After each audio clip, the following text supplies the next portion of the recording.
à voir nombreux devant votre petit écran. Merci surtout de nous renouveler votre confiance en ce dimanche pour cette émission dominicale Canal Presse. Merci une fois de plus de rester scotché. Ce soir, nous allons nous intéresser particulièrement à l'affaire Glencour, une affaire qui est partie des États-Unis et qui arrive au Cameroun, touche le Cameroun dans une scabreuse affaire de corruption. On parle d'environ 7 milliards de pots de vin environ déposés aux responsables fonctionnaires de l'administration camerounaise. Sur cette affaire, s'achemine-t-on vers une espèce de pétrole guette dans cette affaire Glencour?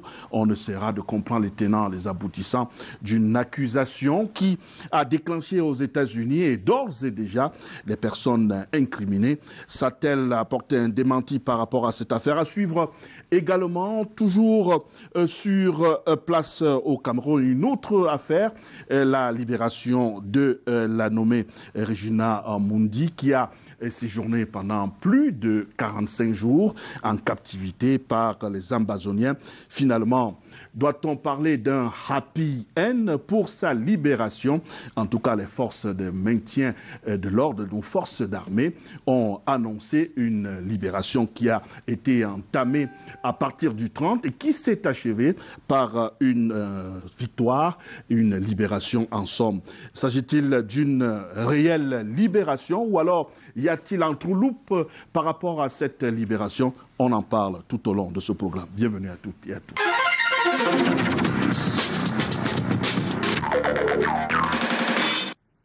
Pour en parler, des spécialistes triés sur le volet, des journalistes, des hommes politiques, universitaires.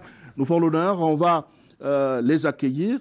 Ils sont d'ores et déjà sur ce plateau. On commence par un habitué, spécialiste, on va le dire ainsi, de la question anglophone. C'est pour cette raison que nous l'avons une fois de plus sollicité. Il semble mieux maîtriser ce dossier sur la crise anglophone. Dr Sir Walter, bonjour, bienvenue.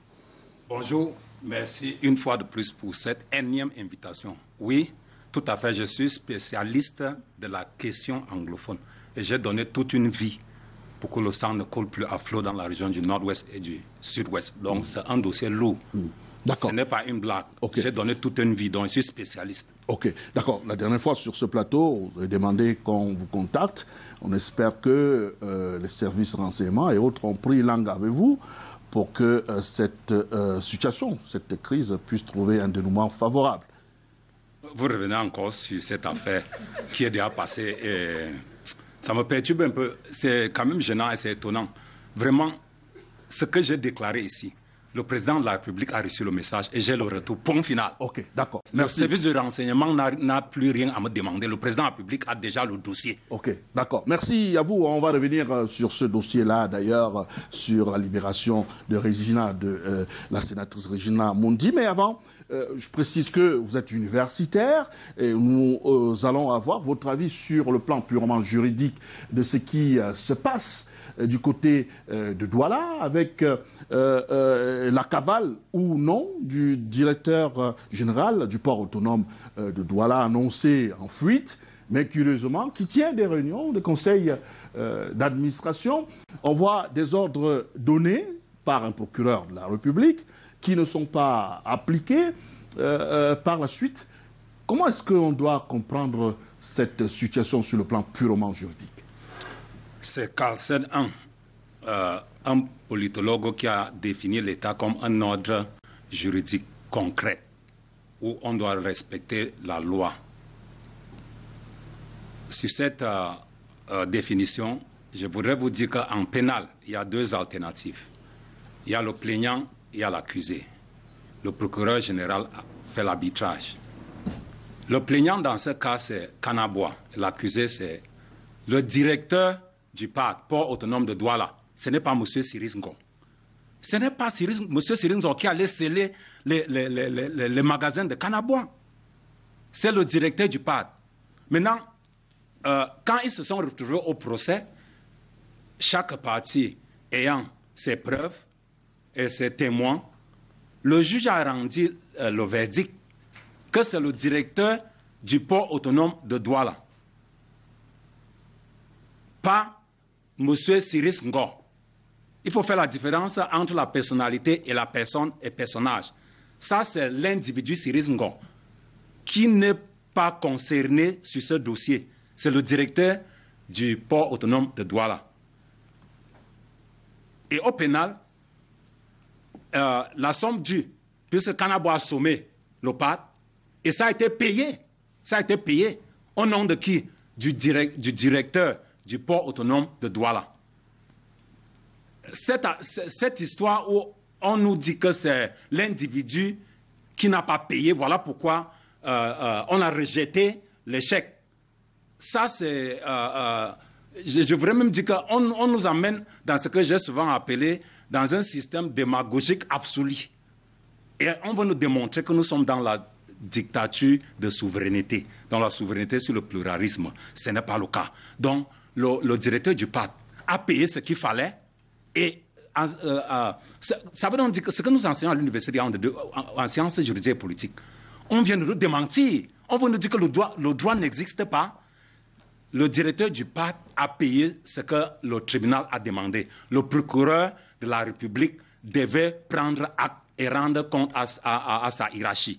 La présidence de la République est divisée en deux parties. Nous avons le secrétariat général de la présidence de la République et le directeur du cabinet. Le secrétariat général, le directeur du cabinet civil, le secrétariat général de la présidence de la République a la mission de gérer l'action publique entre le gouvernement et le président de la République. Le directeur du cabinet civil gère la communication, le protocole et la sécurité. Donc, le secrétaire général à la présidence de la République, le ministre d'État, Ferdinand Ngongo, agit au nom du président de la République. Et si ça a été fait, c'est ça. Et Cyrus Ngor doit être libre. Merci pour votre première prise de parole. Nous allons accueillir maintenant un administrateur civil sur ce plateau. Deuxième invité, visage connu des téléspectateurs de Canal 2 International. Valère Bessala, bonjour, bienvenue. Bonjour Monsieur Boubangomna, bonjour à vos millions de téléspectateurs. Bonjour aussi à votre merveilleuse équipe que nos téléspectateurs n'ont pas le bonheur de voir et qui nous permet d'être visibles ici et partout ailleurs. Bonjour à mes copanélistes et principalement Monsieur Walter que j'ai le plaisir de retrouver et aux deux autres aussi que je vous laisse le plaisir de présenter. Toujours ravi d'être parmi vous. Merci à vous. Vous qui êtes un administrateur civil, on aimerait quand même comprendre un peu les méandres de l'administration, de ce qui se passe réellement entre le directeur du port autonome de Douala, la justice camerounaise, et quand on sait quand même que la justice camerounaise travaille avec les officiers de police judiciaire qui doivent appliquer la force publique, ça peut être soit les gendarmes, soit les policiers, mais on se rend compte quand même qu'il y a une fracture, une fissure entre ces différentes parties. Est-ce que, pour d'aucuns, ce n'est pas la nuit des longs couteaux qui a commencé avec ce qui se passe là? Eh bien, vous êtes dans la logique de ce que nous dénonçons depuis, à travers mon petit parti, Jouvence, et aussi dans l'idéologie générale, à la suite de certains aînés qui ont déjà conceptualisé, théorisé le complot dans notre management. Je voudrais, à la suite de ce que M. Walter a dit, et peut-être que les autres apporteront d'autres éléments beaucoup plus factuels, mais rentrer d'abord un peu dans la compréhension de ce qui se passe, compréhension théorico-stratégique de ce qui se passe dans l'establishment. Je voudrais ramener sous ce qui nous regarde à peut-être 10 ans en arrière pour qu'on se comprenne. C'est-à-dire que quand le président de la République dénonçait en 2008 ces bandits, 2006, les bandits à col blanc, les apprentis sorciers en 2008, il savait ce qu'il disait. Quand il dénonçait les inertes, il savait aussi ce qu'il disait.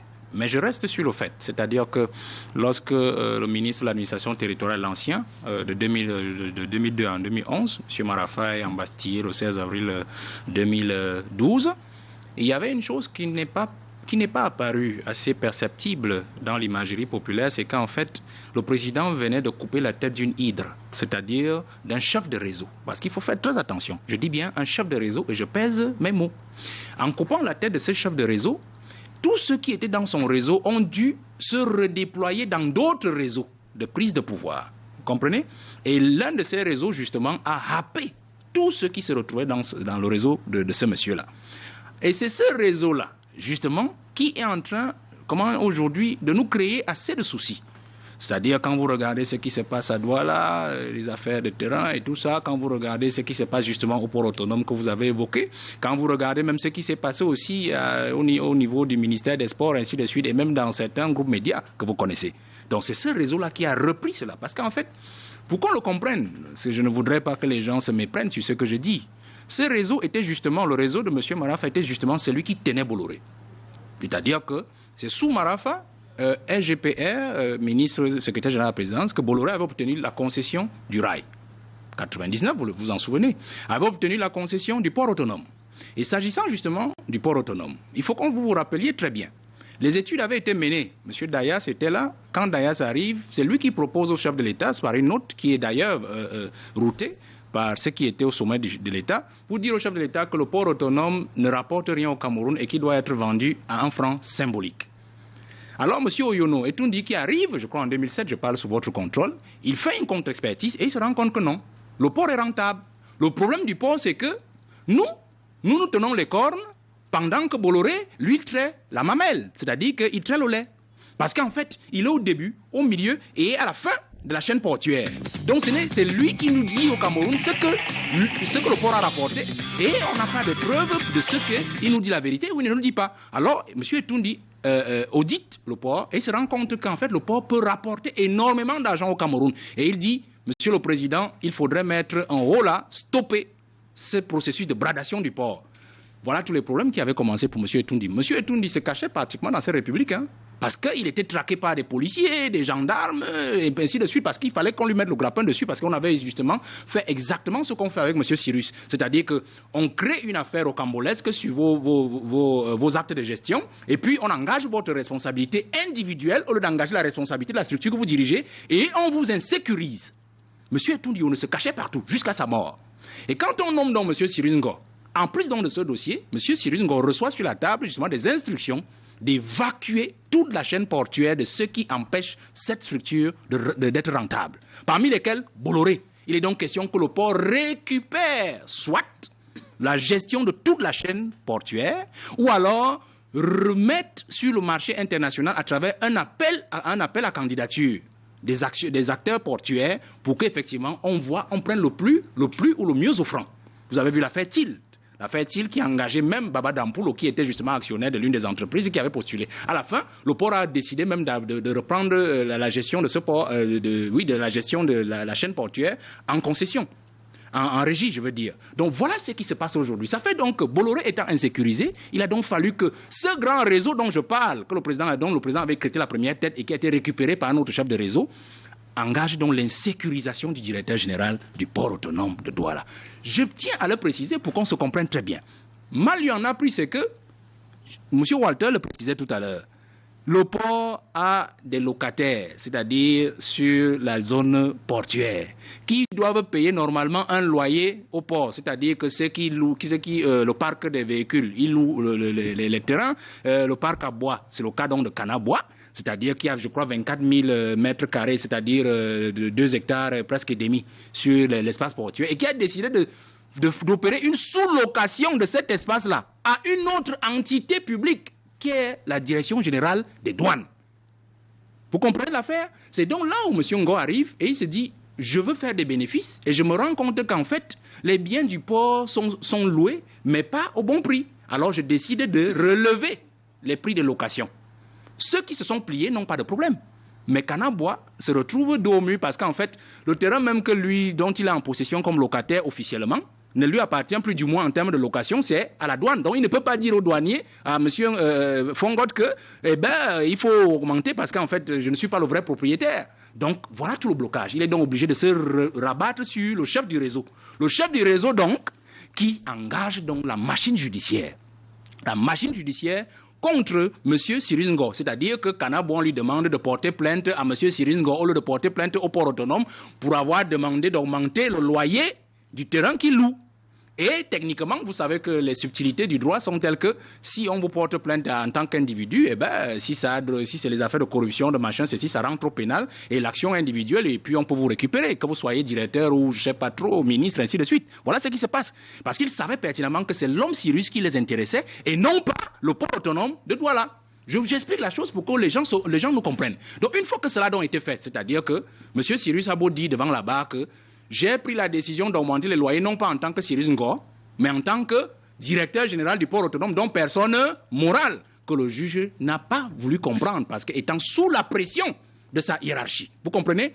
La suite de l'histoire, vous la connaissez. Mais je vais dire une chose, M. Bouba, pour que l'histoire ne soit pas très longue, que je voudrais manifester tout mon soutien au personnel judiciaire, parce que je sais ce dont il souffre. Parce que quand on ne voit pas, j'ai vu ce magistrat qu'on a jeté en pâture. Parce qu'en fait... Qui a fait des aveux quand même? Non, laissez les affaires des aveux. Vous savez... Aveux, oui, il a fait des aveux. Non, vous savez... Ou alors, vous savez, certainement, il je vais vous dire une chose. Oui, je vais vous dire une chose, M. Bouba. Je vais vous dire une chose, M. Bouba. Il n'est pas facile de travailler dans les corps muets depuis 10 ans ou 15 ans. Vous savez, moi, je suis du commandement territorial, vous le savez très bien, mais je parle de la magistrature. Parce qu'en fait, c'est un corps muet, mais en fait qui est sous pression à chaque fois lorsqu'il s'agit des affaires compliquées qui engagent l'État. Vous comprenez? Dans ce dossier que vous avez évoqué, j'ai donc évoqué ce réseau qui est au ministère de la Justice, vous comprenez? Mais il y a un autre réseau aussi qui se retrouve à la présidence. C'est-à-dire que c'est celui justement qui est près du président de la République et qui reçoit les instructions du président de la République et qui dit aux autres membres du gouvernement, voici ce que le président de la République veut, voici les orientations. Alors, il y en a donc, lorsqu'ils sont écrasés par les réseaux mafieux, ils se recroquevillent ou alors ils vont se réfugier vers le secrétaire général de la présidence de la République. C'est comme ça que ça marche. Donc si Cyrus est même encore dehors aujourd'hui, c'est grâce au secrétaire général de la présidence de la République, parce qu'en fait, c'est lui qui œuvre pied et main pour qu'en fait ce monsieur continue à travailler dans les coups de franche, vous comprenez? Donc on a l'impression que le secrétaire général de la République est devenu un autre réseau. Mais quand non, parce qu'en fait, lui, il est l'homme auquel le président donne des instructions qui doivent être relayées. Mais les autres, parce qu'ils ont des doutes, peut-être parce que lui aussi prend peut-être trop de décisions, ou bien du moins il écrit beaucoup sur très haute instruction, à la fin ça devient une affaire triviale. Mais il y a que personne ne veut plus respecter ce que ce monsieur dit ou ce que ce monsieur écrit comme instruction transmise venant du président de la République. Vous comprenez? Donc si M. Cyrus Ngor est encore là, c'est parce qu'en fait le président, du moins le SGPR, le tient encore par la main. Mais je vais vous faire savoir, quand je parlais des magistrats, pour dire qu'en fait, l'affaire qui tient aux magistrats, je ne voudrais pas les aveux, tout ça, moi ça ne m'intéresse pas, vous comprenez? Ce qui m'intéresse, c'est la pression qu'on met sur un magistrat. C'est-à-dire pour rendre une décision unique. Je dis bien une décision unique, parce qu'on veut régler des comptes. Parce que c'est ça, en vérité, le véritable souci. Il a écrit, par exemple, au président du Conseil supérieur de la magistrature, qui est le président de la République. Vous savez ce que c'est. Ça veut dire qu'en fait, théoriquement, c'est le secrétaire général du Conseil supérieur de la magistrature qui recevra cette correspondance et qui fera une note au président de la République pour lui dire, voici ce qu'un magistrat qui est à Douala, sur cette affaire, dit l'affaire. Et le monsieur est très clair lorsqu'il vous le dit. Il était en congé maladie, on l'a fait venir du congé maladie pour qu'il vienne prendre une décision unique. Donc, voilà la véritable somme de cette affaire-là et qu'on se comprenne très bien.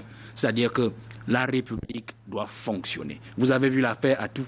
L'affaire Atou qui fait maintenant des choux gras. C'est-à-dire les mêmes réseaux sont toujours en opposition. On est même arrivé, et je vais sortir par là, l'incongruité, c'est que ces réseaux n'ont même plus peur du président de la République. On a écrit un commandant de groupement à Douala pour lui intimer l'ordre d'aller attraper Cyrus Ngor et de l'emmener dans les geôles. Parce qu'en fait, on est comment on appelle ça, il est procureur général, il a reçu des instructions, je ne sais pas s'il a recusé les instructions, mais c'est ce qui transparaît dans cette lettre-là, pour dire qu'en fait, il vient de toucher même l'intouchable, c'est-à-dire l'armée. Ça veut dire que c'est déjà un problème qui engage même le ministre de la Défense. C'est-à-dire que quand vous vous en prenez à un commandant de groupement comme celui-là, vous comprenez que l'affaire n'est plus entre la justice et le secrétaire général de la présidence de la République et le port autonome. On vient d'engager la grande muette. Ça veut dire que le président de la République est désormais concerné dans cette affaire-là et interpellé au premier ordre parce qu'il faut absolument qu'il arbitre quand on en arrive jusqu'à ces extrêmes. Troisième invité sur ce plateau, le Russe qui nous a fait l'honneur de venir, l'habitué. Souleymane Oyono, bonjour, bienvenue. Bonjour Bouba, bonjour à tous les panélistes de Canal S. Merci de me recevoir ici chez vous. Alors, Souley, on est au Cameroun, pas en Russie, mais ce qui se passe là, c'est quand même pire que la Tchétchénie. Est-ce qu'on doit dire que le pouvoir est dans la rue avec cette affaire-là? Bon, je ne sais pas si le pouvoir est dans la rue, mais je voudrais dire que c'est des incongruités, n'est-ce pas, d'un système qui fonctionne très mal.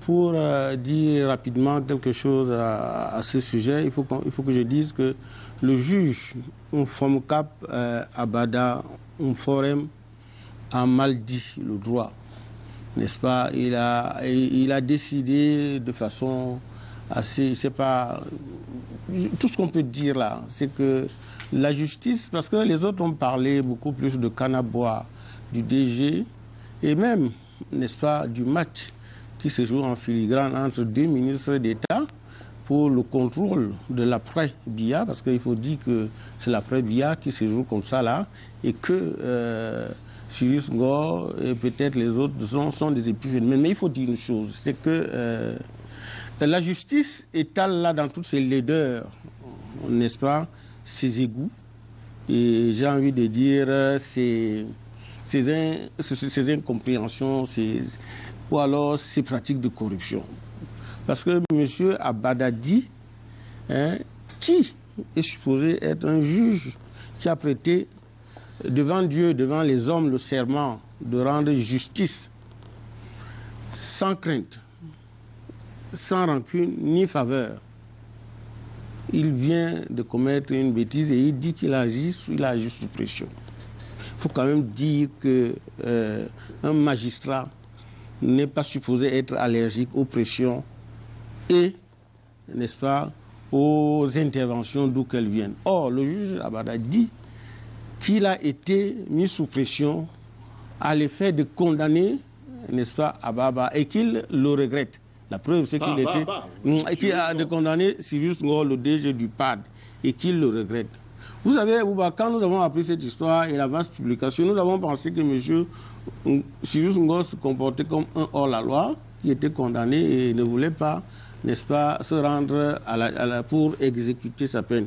Mais en lisant une abondante littérature, comme ça a été fait sur les réponses aux demandes d'explication, n'est-ce pas, adressées au juge, n'est-ce pas, au forum Abada, en lisant le mémorandum du juge et en lisant le certificat de dépôt, plus, n'est-ce pas, la note du DG du PAD au greffier, on se rend compte qu'il y a toute une machination qui a été mise en place pour, n'est-ce pas, envoyer en tôle le DG du PAD. Parce que comment expliquer qu'un juge vous dise que de ma propre conscience, je ne voulais pas condamner tel, et qu'on m'a dicté la sanction? C'est grave quand même d'entendre ça. Et je me demande pourquoi jusqu'aujourd'hui ce juge n'est pas aux arrêts, pourquoi le président de la République n'a pas convoqué en urgence, n'est-ce pas, le Conseil de la magistrature suprême, parce que c'est tout ce qu'on a souvent dit, il y avait des preuves qui étaient décalées, mais là on a une preuve de quelqu'un qui dit que le ministère de la Justice a décidé d'en découdre avec le DG du PAD. Est-ce que c'est parce que c'est la nationalisation du port autonome de Douala, le fait que M. Cyrus Ngor, qu'on vient de le dire majestueusement, Valère Bertrand Bessala, a décidé tout au moins de rendre aux Camerounais ce joyeux, ce bijou, ce fleuron, n'est-ce pas, offensif et très très bien géré, que ça pose un problème. Vous savez, aujourd'hui nous voyons ça comme ça. Depuis longtemps, il y a eu une volonté réelle, n'est-ce pas, de concéder la gestion du PAD à un Sawa. Parce que n'oublions pas de le dire, on sait ce qui s'est passé avec nous, on sait, n'est-ce pas, à l'escale d'Ayas, comment il s'appelle, et comment il a été exfiltré, alors qu'en partant de Douala pour ici, il allait directement au Nouf, mais il s'est retrouvé ailleurs. On est revenu avec les Tundu Yono, on sait comment il en est mort. Aujourd'hui, il y a un Cyrus Ngor qui n'est pas Sawa et qui doit être franchement envoyé au Nouf. Je pense que ça doit nous faire réfléchir. Ça doit nous faire réfléchir, la justice camerounaise, à savoir si aujourd'hui, et déjà même, il y a un problème. Pourquoi est-ce que au Cameroun, on ne protège pas quand même c'est un haut cadre de notre administration. Je veux bien, Bouba, que le procureur, bon, tout le monde est justiciable. Mais pour une histoire comme celle-là, vous décernez aussi facilement un mandat d'arrêt contre un DG en fonction, comme ce fut le cas avec Bapes. Mais c'est quand même grave. Donc, il y a un complot manifeste, c'est-à-dire que je suis aujourd'hui en train de me dédier par rapport à ce que je pensais. Il y a un complot manifeste. Qui tire les ficelles, c'est possible que ce soit les hauts fonctionnaires de la justice, puisque disons, les réponses à la demande d'explication à l'UADC, les réponses du juge Fomcap à Bada sont claires. Et on est tous unanimes que là, il y a une volonté réelle de nuire, il y a une volonté réelle, n'est-ce pas, de capturer Cyrus Ngo. Parce que c'est lui qui intéresse, n'est-ce pas, les gens qui tirent les marrons du feu, et non le DG du PAD. Un Chou a dit une chose importante qui est passée par perte et profit, c'est qu'il y a une note du DG du PAD envoyée au greffier en chef du TPI où il dit, on parle, n'est-ce pas, de 1 700 000 pour les frais, n'est-ce pas, d'amende et 160 millions pour, n'est-ce pas, payer les frais, les dépenses.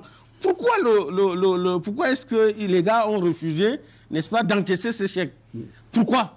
Alors que le conseil d'administration qui s'est réuni a dit, vous n'allez pas quand même dire que le conseil d'administration est plein de sorciers. Ils ont dit que le port autonome de Douala encaisse cela parce que M. Ngo a posé ses actes, non pas comme un vulgaire bandit, ou alors non pas comme un vulgaire Camerounais qui se promène, encore que c'était un vulgaire Camerounais qui se promenait dans la rue, et il ne serait pas là en train d'être condamné pour des faits comme cela.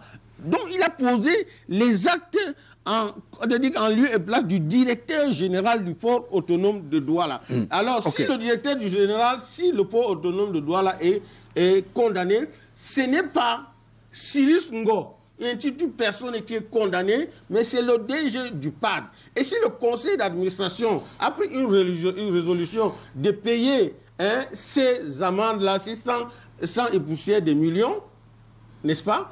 Il faut bien que la justice concède à cela, qu'elle accorde cela et arrête tout au moins pour qu'on ne continue pas à dire. C'est une affaire sale, Bouba, qui étale dans la rue, n'est-ce pas, les égouts, et elle est dégoûtante parce qu'un juge se trouve dans une histoire de pression alors qu'il n'aurait pas au commencement cédé à ces pressions pour avoir prêté serment, n'est-ce pas, de rendre justice, n'est-ce pas, sans crainte, ni faveur, n'est-ce pas, ni autre chose. La réalisation nous a déjà flashé l'image de la 4e invitée qui est communicante pour le compte du Rassemblement démocratique du peuple camerounais, le RDPC, Madame Fadima Toupabé. Bonjour, bienvenue.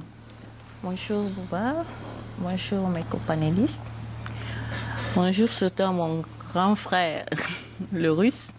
Bonjour Fadi. C'est toujours un plaisir de vous retrouver, Bouba. Merci à vous. Je précise que c'est une affaire qui concerne les hauts cadres de l'administration du RDPC. Ses ministres, ses directeurs généraux, ses fonctionnaires de la justice. Pour ne pas révéler un secret, vous êtes un produit de l'ENAM également. Et donc voilà encore une affaire qui met un peu à mal cette grande école. Ah, mon cher Bouba, nous allons commencer d'abord par dire que les magistrats ne font pas partir ne sont pas des camarades. Donc, ils ne font pas dans la politique. Il faut déjà les laisser là à côté. Oui, les fonctionnaires de l'État, nous constatons avec regret que la République est mise là dehors. Et beaucoup prennent peut-être ils prennent un peu plus d'essence à le faire et c'est malheureusement déplorable. Le DG du port autonome de Douala, M. Cyrus Ngo, que mes companélistes ont commencé par dire le DG est différent de la personne de Cyrus Ngor. Pas vraiment, parce qu'il représente dans la société représentée par cette personne. Qu'à cela ne tienne, on pense que s'il a agi en bonne et due forme, le magistrat aurait dû considérer cela. Mais lui, le magistrat aussi, a des circonstances atténuantes. Il était sur un lit d'hôpital. Comment agir quand on sait qu'on est diminué par la maladie, quand on sait que la seule chose qu'on ait besoin, c'est la santé? On se demande alors, est-ce que cela en vaut la peine? Certes, il y a des gens qui tirent ficelle de cette histoire, mais il est important de remettre sur la table l'équilibre même de la fonction du haut cadre de l'administration. Parce que, à mon avis, je pense que beaucoup pensent que parce qu'on est dans les hautes fonctions, on est obligé de répondre de certains actes, ou bien on est obligé de prendre certaines décisions qui vont à l'encontre même de l'éthique. Et ça, malheureusement, les réseaux sociaux ne nous aident pas dans ce sens-là. On voit que tout est dans la rue. Avant, on ne pouvait pas constater tout cela. Mais là, aujourd'hui, avec tout ce qui se passe, ça devient un peu difficile. Difficile pour ce cadre qui doit exercer sa mission. Difficile pour celui qui doit, le justiciable, qui doit faire face à la justice. Difficile même pour celui qui doit rendre la justice. Et j'appelle seulement au bon sens de tout Camerounais. Alors Valère, peut-être 30 secondes pour ne pas... Oui, rapidement, je voudrais à la suite de l'aîné Soulé dire qu'il y a un élément qui peut aussi peut-être nous échapper pour appuyer, c'est justement ce qu'il dit. Parce que moi, la réaction du magistrat m'intéresse. Les magistrats ne parlent pas. Ils ne parlent pas. Ils ne font pas de bruit, c'est comme l'armée. C'est comme aussi dans le commandement intérieur pour faire les gouverneurs. Ils ont des canons de transmission et de relais à la hiérarchie. Bon, comme Mme Mbappé le disait tout à l'heure, c'est sorti. Et quand c'est sorti, ça nous permet de mieux comprendre. Je voudrais qu'on s'appesantisse sur la réaction du magistrat, pour qu'on se comprenne très bien. Le magistrat a reçu une demande d'explication, c'est-à-dire sur le fait qu'il y a des facsimilés de vos SMS avec l'avocat de quelqu'un et qui montrent qu'en fait vous êtes dans une sale affaire, sur cette affaire. Vous croyez que le magistrat qui a rédigé, il a répondu, vous comprenez? Mais il a pris sur lui, là ça ne m'intéresse pas, c'est-à-dire la réponse à la hiérarchie. Ce qui m'intéresse, c'est la lettre qu'il écrit au président de la République. C'est elle en fait qui nous renseigne de ce qu'il s'agit bel et bien de ce dont nous parlons, c'est-à-dire un complot contre le directeur du PAD. Parce que c'est là-bas qu'il nous révèle effectivement qu'en son intime, comment vous appelez ça, dans sa conscience et son intime conviction, M. Cyrus Ngor n'était pas concerné par l'affaire en tant qu'individu. Mais c'était plutôt le PAD. Il a reçu instruction d'aller à gauche au lieu d'aller à droite. D'un. De deux, je voudrais vous préciser encore une autre chose, c'est que quand un magistrat arrive à écrire déjà au président de la République, vous comprenez qu'il a été lâché par sa hiérarchie, qui lui aurait donné des instructions. C'est-à-dire qu'une fois que les facsimilés sont sortis sur les faits de corruption, de tentatives de corruption, la hiérarchie, au lieu de le couvrir, l'a jeté en pâture en lui servant une demande d'explication. Vous savez que quand on vous sert une demande d'explication, c'est que les sanctions vont suivre. Donc dans son esprit, il s'est dit, je ne vais pas trinquer dans cette affaire tout seul parce qu'en fait, je n'ai même pas agi selon mon intime conviction et selon ma conscience. C'est cette même hiérarchie qui me sert la demande d'explication en même temps qui me jette en pâture. Donc je préfère dire la vérité. C'est pour ça que la lettre qu'il adresse au président du Conseil supérieur de la magistrature est une lettre importante qui nous indique justement de ce que nous sommes dans ce circuit. Je sors, M. Bouba, en disant que comprenons l'affaire, parce que les gens ont comme l'impression que ce n'est qu'au ministère de la Justice qu'il y a cela, parce que moi je ne suis pas pour que l'on couvre les fonctionnaires de l'État dans ce qu'ils font comme frasque dans l'administration. Moi, je ne suis pas pour ça. Parce que personne n'est au-dessus de la loi. Je suis pour que, lorsque vous agissez en pleine fonction, selon ce qui est prévu dans vos missions et vos attributions, eh bien, que la structure endosse. Mais lorsque vous posez des faits qui sont contre les attributions ou qui vont à l'encontre de vos attributions, c'est-à-dire les actes de non-fonction, alors vous êtes obligé d'être attrait devant la justice. Moi, je suis pour cela. Je ne voudrais pas que l'on fasse un amalgame, c'est-à-dire que parce qu'on est DG ou on est ceci, mais dans ce cas, M. Cyril Ngor, ce n'est pas lui qui est concerné en tant qu'individu. Je suis sorti en disant que faisons attention dans ce cas. Le président de la République est dans son jeu. Parce que j'ai entendu des gens dire non, le président, il dort, il est mort, comme d'autres disaient il y a 2 ans. Non, il n'est pas mort. Le président, en 2018, vous a dit le 6 novembre dans son discours de prestation de serment que ce septennat sera le plus important pour le Cameroun, vu qu'il est sous mandat, il vous l'avait dit. Et donc, il a nommé un premier ministre faible, mais intelligent.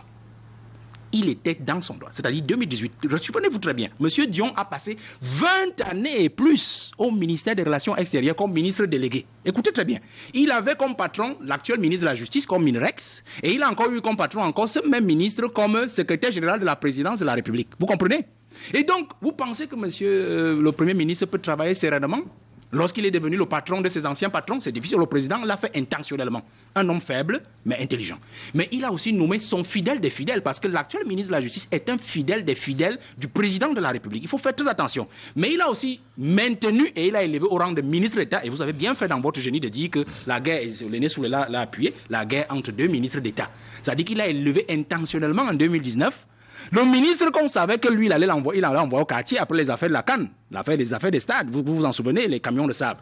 De ministre à ministre d'État. Vous comprenez que le président de la République avait déjà positionné, il savait ce qu'il allait se passer, c'est-à-dire que laisser s'opposer les réseaux afin pour lui de voir au clair dans son gouvernement et dans son entourage avec qui il peut continuer et de qui il doit se séparer. Merci. C'est ça le plus important. Et le Premier ministre faible mais intelligent devait donc juste être celui qui travaille simplement administrativement, mais qui n'empêche pas par son intelligence ou par sa force le travail que le président attend, c'est-à-dire que voir le jeu des réseaux. Et c'est ce jeu des réseaux qui justement agit à travers Ngongo. Merci pour cette analyse. On termine avec vous, Soulé, avec une menace de paix après l'affaire Dikolo à Douala. Il y a encore une autre situation qui pourrait exploser du côté de Kribi, avec toujours cette question, cette affaire foncière. Oui, aujourd'hui la question des indemnisations pose de plus en plus de problèmes. Et je suis d'accord avec celui qui a dit qu'en dehors du football, les questions foncières peuvent provoquer, n'est-ce pas, la guerre civile dans ce pays.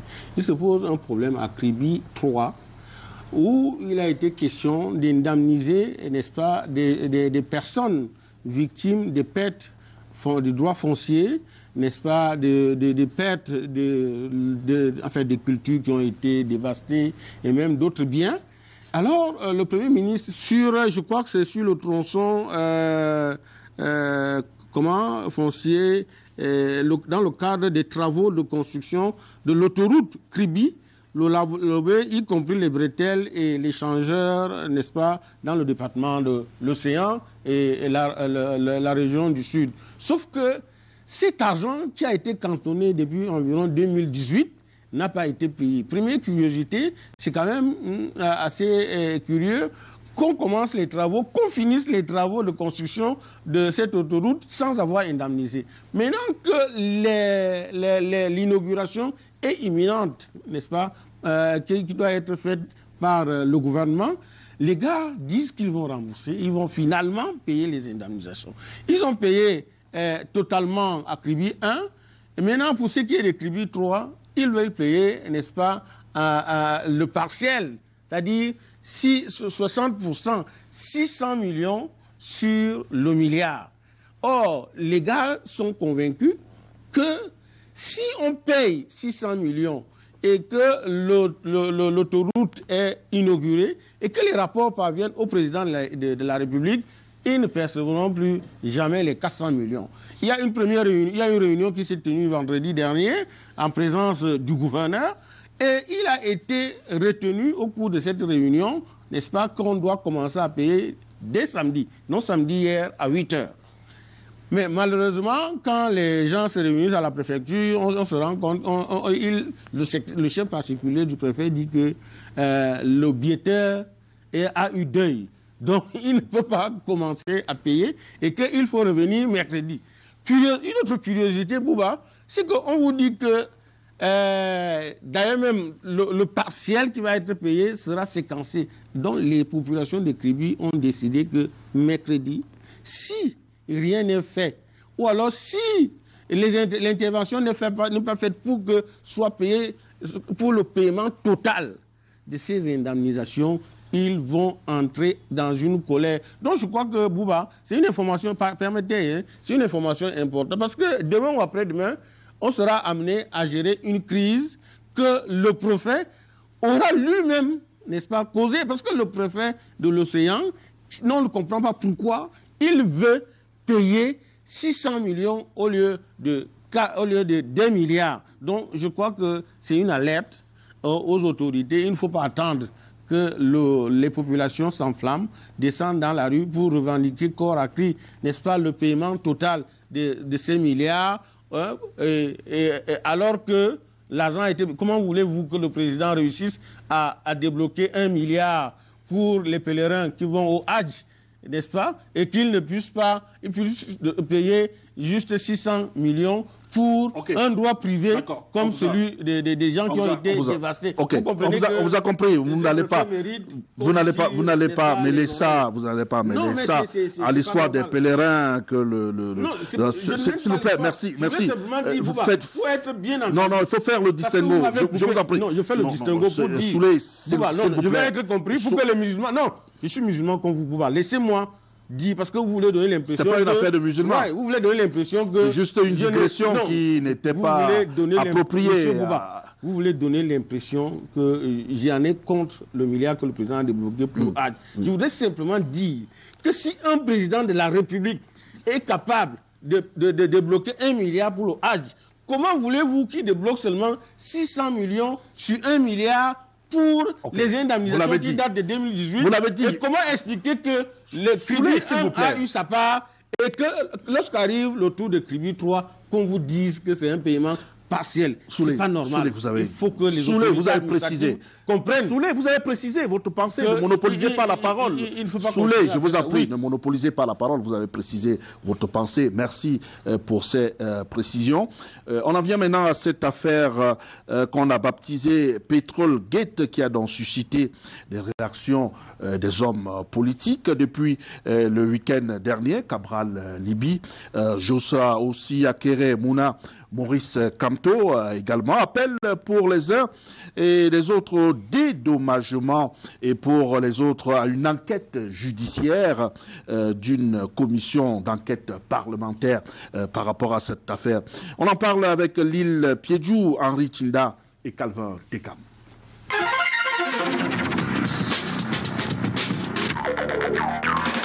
Glencore doit reverser aux États-Unis et au Brésil une amende estimée respectivement à 1,5 milliard de dollars et 40 millions de dollars pour avoir choisi comme moyen d'obtention des opérations pétrolières sur le terrain, pots de vin et corruption des agents publics. Montant qui interpelle le fondateur de Transparency International Cameroun. Akere Mouna invite le Cameroun et les autres pays africains victimes de ce scandale à déposer une plainte contre Glencore à New York, tout en exigeant un dédommagement. Notre État devrait chercher activement à se joindre aux procès qui se passent aux États-Unis pour réclamer des dédommagements. Allons à New York, déposons la plainte contre Glencore, demandant qu'il nous dédommage aussi, puisque c'est nous qui avons subi le préjudice. À sa suite, le président national du parti PCRN, Cabral Libi, demande à la justice camerounaise de déterminer l'ampleur de ce désastre chez nous. L'une des raisons de ce qu'il convient d'appeler aujourd'hui Petrol Gate, impliquant les agents de la SNH Sonara et autres personnalités publiques au Cameroun, c'est la longévité des individus à la tête de ces structures d'État, selon le président du MRC.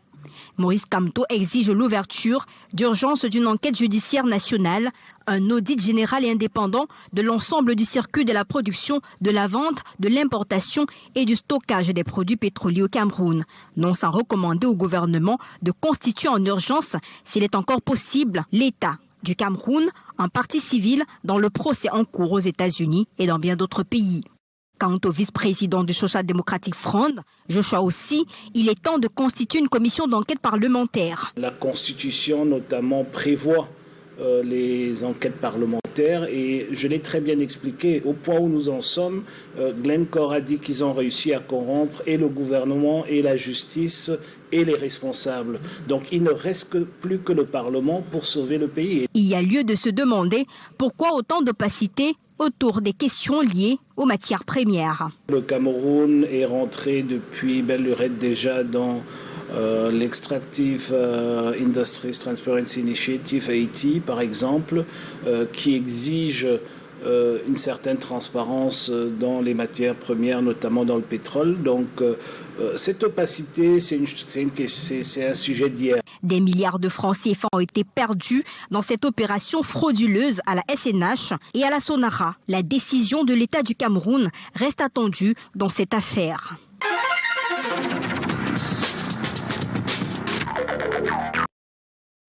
Voilà, retour sur ce plateau où nous allons embrayer avec cette thématique qui sent de la corruption. 7 milliards environ de francs pour le Cameroun. Vous avez suivi, vous avez mené une enquête par rapport à cette affaire Walter. Une autre affaire de plus encore.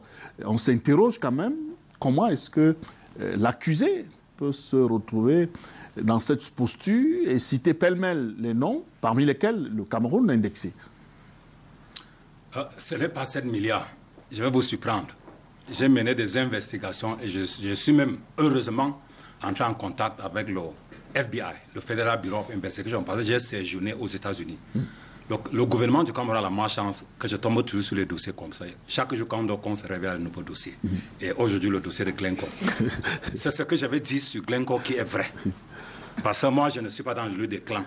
D'ailleurs, vous ne me verrez jamais dans un ministère en tant que ministre ou directeur général, secrétaire général. Ça ne m'intéresse pas. Bien. 7 milliards, c'est pour court-circuiter la procédure. Ce n'est pas pour payer les pots de vente. Les pots de vente se lèvent à 13 milliards. Suivez bien mes explications. Parce que je vais faire une analyse explicite juridique. C'est le procureur général des Nations Unies, Mary Garland. C'est le procureur du South East New York, Daniel Williams. C'est le procureur des États-Unis dans le Connecticut, Madame Vanessa Avril, qui ont mené cette enquête pendant 2 ans. Et cette enquête a 3 volets. Premier volet, 4 volets. Premier volet, il y a le volet suisse, il y a le volet américain, il y a le volet brésilien, il y a le volet anglais. Le volet américain a déjà bouclé une partie, la première partie de l'enquête. Et c'est le chef de division des affaires criminelles, Luxekida, M. Luxekida, dans le Federal Bureau of Investigation, FBI, aux États-Unis, qui détient la liste des noms des autorités camerounaises. Et cette affaire est pareille à celui qui est arrivé à Mbengo en 2016, où on a attrapé M. Mboutou à Paris avec une mallette d'argent en liquide qui concernait certaines personnalités africaines. Et il a été condamné à 4 ans de prison et ces personnalités africaines dans certains pays interpellées. Maintenant, quel est le résultat de l'enquête? Je vous ai dit où se trouve le nom.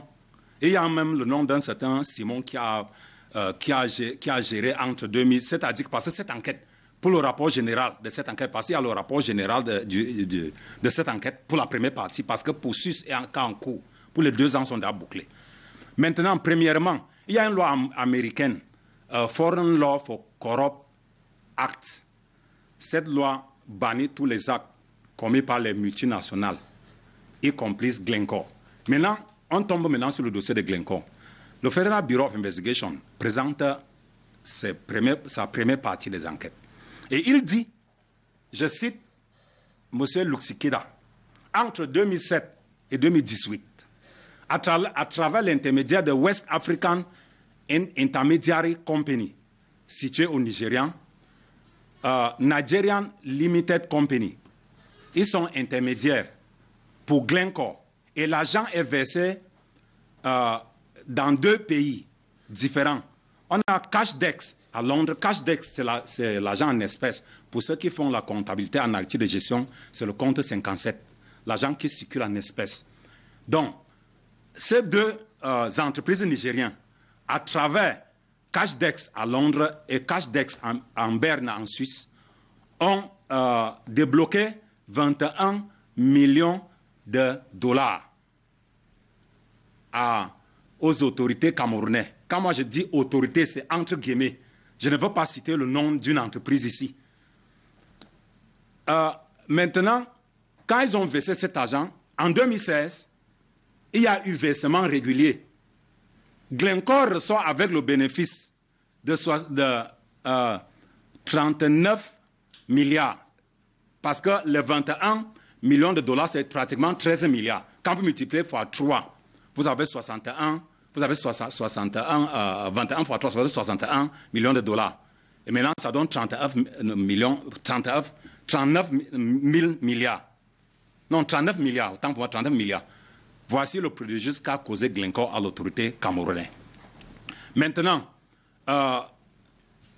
l'accusé, parce qu'au pénal, personne n'a le droit de se prononcer pour dire que non, je n'ai pas volé. Quand on entre avec les minottes à la maison, c'est le voleur qui saute par la fenêtre. Vous n'avez pas le droit de se prononcer même devant le tribunal. L'accusé doit se taire, même devant le tribunal. Si vous êtes accusé, vous devez vous taire jusqu'au tribunal. Maintenant, la corruption, ce n'est pas une doute que le système est corrompu. Et vous-même, vous savez que c'est la corruption qui stabilise le régime de Yaoundé.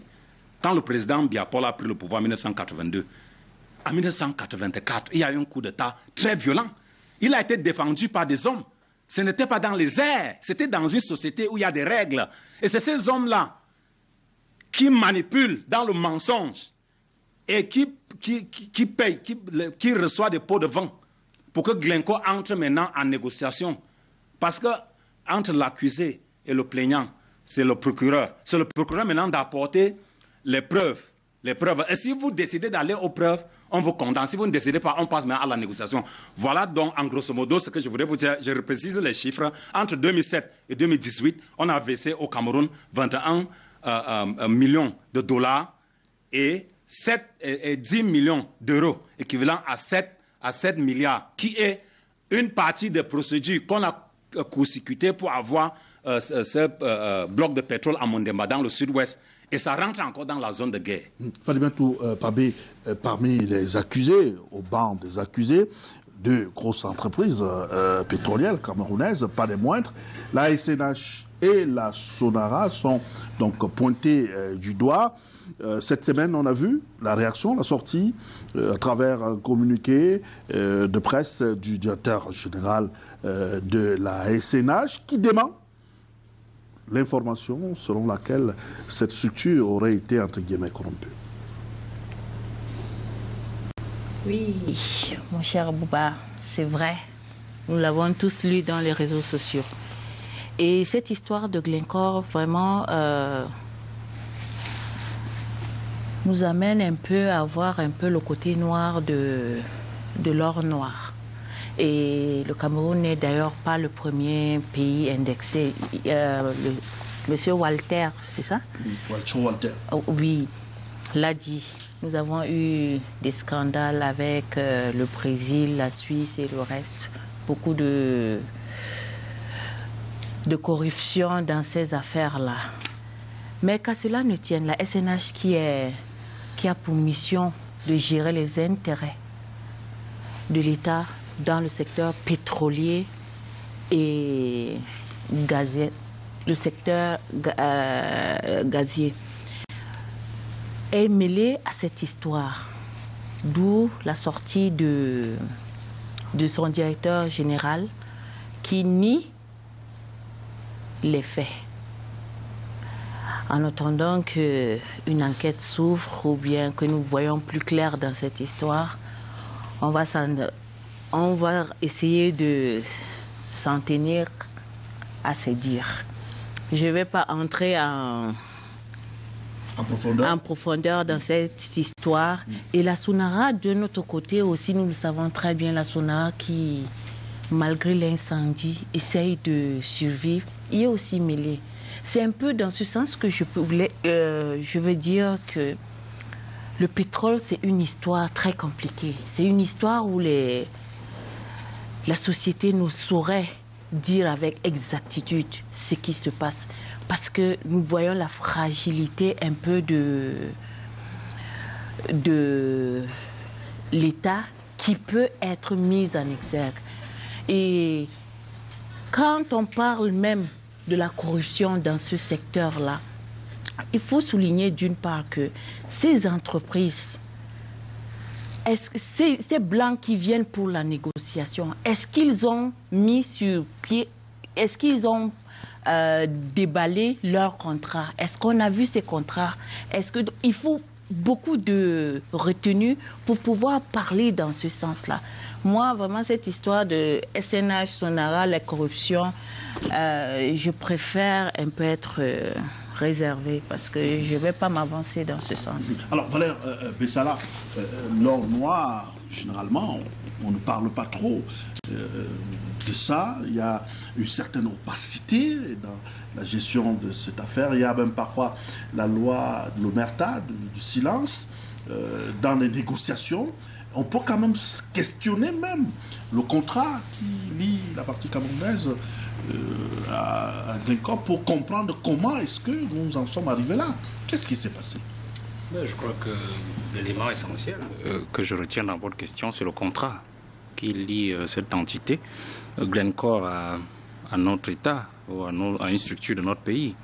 Bon, pour que, à la suite de ce que M. Walter a dit et qui était porté davantage sur l'international, je voudrais davantage argumenter sur le plan national pour qu'on essaie de démêler un peu les chevaux. Je n'ai pas la prétention d'en savoir long dessus puisque les affaires du pétrole sont des affaires, comme vous l'avez dit, très opaques.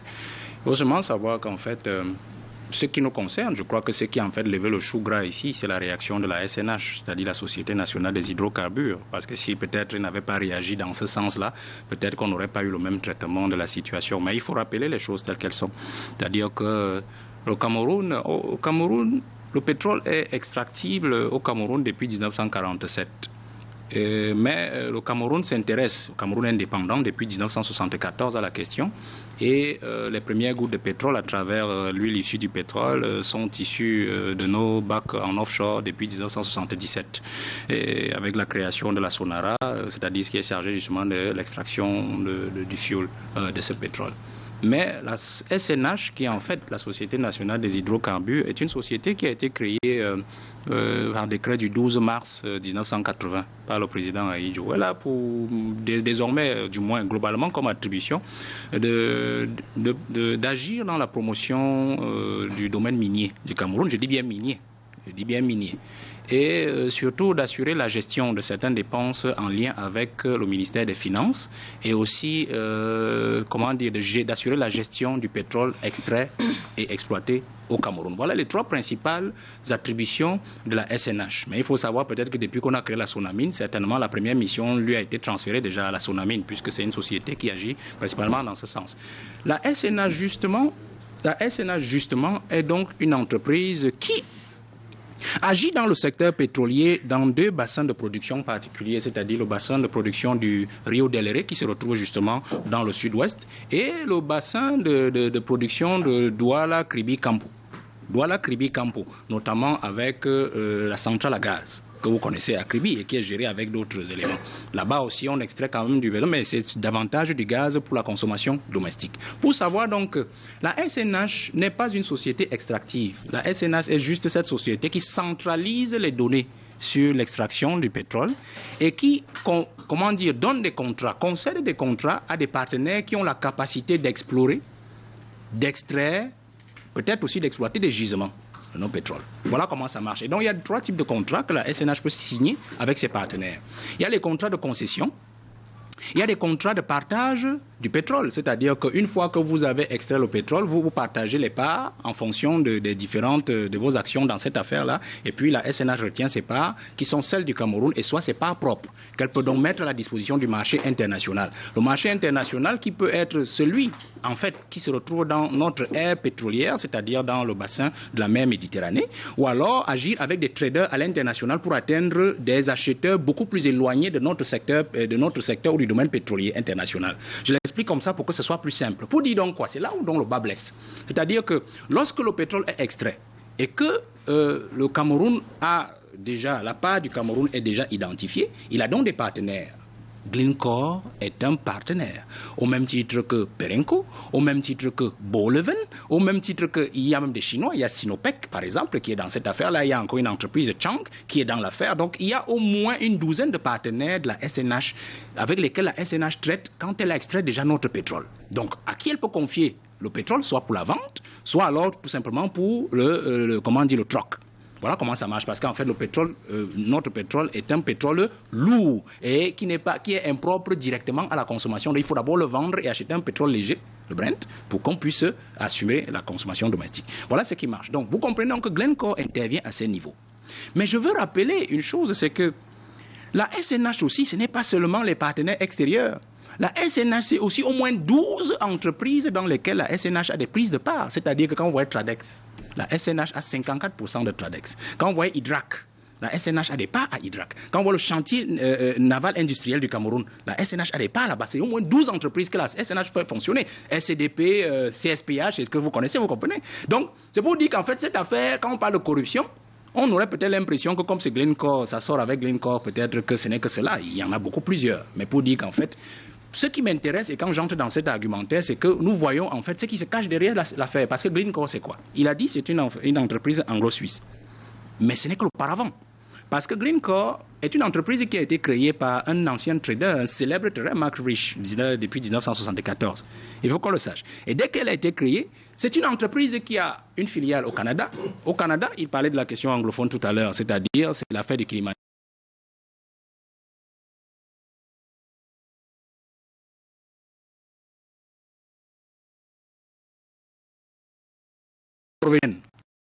C'est en Norvège justement que se trouve l'un des grands pourfendeurs du Cameroun qui se retrouve aussi dans cette affaire d'Ambazonie que M. Walter connaît, c'est-à-dire qu'il y a nos frères qui sont là-bas et qui sont cachés, dissimulés par la Norvège. Glencore est basé en Norvège et est financé en partie dans son capital par la Banque centrale norvégienne. Si je m'en tiens à cela, vous pouvez comprendre que Mark Rich lui-même est reconnu sur le plan mondial comme étant un trader d'une corruption très avancée. C'est-à-dire que il a été épinglé, par exemple, dans le rapport Paul Verhoek, je crois, quelque chose comme ça, là, dans les affaires de pétrole contre nourriture, où il avait été accusé d'avoir donné du bakshish ou des commissions à Saddam Hussein. En Colombie, ça a été fait la même chose. Donc, c'est une entreprise qui, en fait, fait généralement dans ce monde-là, c'est-à-dire de la corruption. Je voudrais simplement que l'on comprenne que quand on parle de Glencore, il ne faudrait pas que l'on voit forcément les affaires de corruption. Il faut qu'on voit aussi des affaires de stratégie. C'est-à-dire que le Cameroun, parfois, accepte des partenaires parce qu'ils peuvent lui permettre de négocier d'autres affaires diplomatiques et politiques à l'international. C'est pour cela que vous voyez que la SNH a une multiplicité de partenaires. Ce n'est pas forcément parce que la SNH elle-même ne peut pas vendre son pétrole, ce n'est pas parce que forcément la SNH ne peut pas trouver des traders à l'international et le faire de manière directe, mais il est aussi question d'engager un volet politique et diplomatique dans les relations avec les pays ou les pays dont les multinationales portent la nationalité. Parce que l'économie internationale, c'est un enchevêtrement. Dit donc est sorti que lorsque les États-Unis, c'est ce que M. Walter disait tout à l'heure, engage ce processus-là. Voyons plutôt aussi l'affaire dans notre détachement dans un microcosme, dans le microcosme de la guerre russo-ukrainienne. Pourquoi cette enquête-là, depuis 2018, qui est engagée depuis 2018, ce n'est que maintenant que vous venez sortir les affaires de Glencore? Parce qu'en fait, Glencore est une entreprise anglo-suisse. Elle n'est pas américaine. Ça veut dire que les Américains nous font déjà un petit chantage, certainement, pour rentrer aussi dans l'économie du pétrole camerounais, qui, soit dit en passant, va rentrer en expansion d'ici 2 à 3 ans, notamment avec le bassin qui se retrouve dans notre Grand Nord. C'est aussi ça la grande question. Donc, il faut commencer à frapper certains fleurons qui ont des avoirs non seulement aux États-Unis, mais dans tous les autres pays qui sont sous le contrôle des Occidentaux, qui affrontent justement la Russie, qui ne leur permet plus un certain passage en force vers les pays faibles. Alors, Souley, dans ce reportage que nous avons suivi, qui nous a permis de planter le décor, les hommes politiques s'en sont servis, saisis même de cette affaire. Notamment, on a vu la réaction du professeur Maurice Kamto, la réaction également de Cabral Libby, de Joshua aussi, qui tous vont dans la même mouvance, réclament une enquête parlementaire pour que lumière soit faite sur cette affaire. Il ne faut pas oublier de lire la production de Maître Akere Mouna, qui est très enrichissante, parce que lui, à la fin, il a écrit à la CONAC, et même, je crois, à la NIF, pour que des investigations soient menées, afin qu'on comprenne de quoi il est question. Maintenant, pour dire aussi avec Cabral et Joshua Assis, ils ont raison. On est en pleine ouverture, je crois, ce sera le 7, n'est-ce pas, le Parlement est convoqué. Il faut une commission d'enquête parlementaire pour cela, parce que c'est l'argent du Cameroun qui se trouve évaporé dans la nature. Il faut que l'on sache de quoi il est question et ce qui en retourne. Et je voudrais quand même dire que les pratiques de corruption avec les multinationales sont courantes. En réalité, c'est leur bébé. Ils ne peuvent pas fonctionner sans avoir le carburant qu'est, n'est-ce pas, la corruption. Et parce qu'ils savent que aussi ils évoluent dans les pays du tiers-monde. Permettez-moi de le dire. Parce que quand vous voyez l'affaire, vous avez le Sénégal, vous avez j'ai envie de dire la Côte d'Ivoire, vous avez le Cameroun, vous avez la Guinée équatoriale, le Nigeria et le Soudan du Sud qui sont concernés et épinglés. Et ça veut dire que là-bas, ça roule, tout roule en corruption. Et puis nous avons le carburant, et vous savez que le carburant, on le renifle partout et on aime bien le renifler. Et comme il est essentiellement fait en cash, ça arrive à ce que ça arrive. Mais allons dès le départ. Le contrat de l'exploitation du champ pétrolier dont il est question par Glencore, il est fait comment? Vous avez 75% qui reviennent à Glencore et 25% pour le Cameroun. Dès le départ, tout est faux. Parce qu'on ne comprend pas comment on peut donner cadeau le pétrole, le champ pétrolifère camerounais, n'est-ce pas, à une entreprise. L'autre chose, que, comme l'a souligné peut-être Walter, je vais dire Valère Bessala. Oui, Valère Bertrand Bessala. D'accord. C'est de ça qu'il s'agit. Okay. Donc, vous comprenez que pourquoi maintenant et non avant? C'est pour ça que j'ai deux visages dans cette histoire. C'est comme la métaphore du verre à moitié vide et le verre à moitié plein.